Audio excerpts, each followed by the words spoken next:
Hey friends, if you wish to install the MSIX packaging tool driver on your Windows 11 computer, then please watch this video. I will guide you through the process. So search for Store in the Windows search bar and open Microsoft Store. Search for MSIX, okay, and then go to MSIX packaging tool.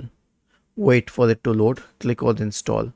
It needs a while to install it because it is a medium sized application. It will check the dependency services first, which it is checking right now, and once that is done, the installation process will start. So we will wait till then.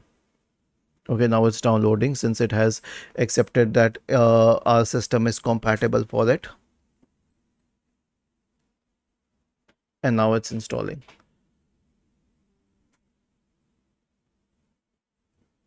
This is how you can install it, and now you can click on open. Was this helpful? If yes, then please subscribe to the channel. If not, then let us know in the comment section of the video on how we could help you further. Thank you for watching this video and have a nice day.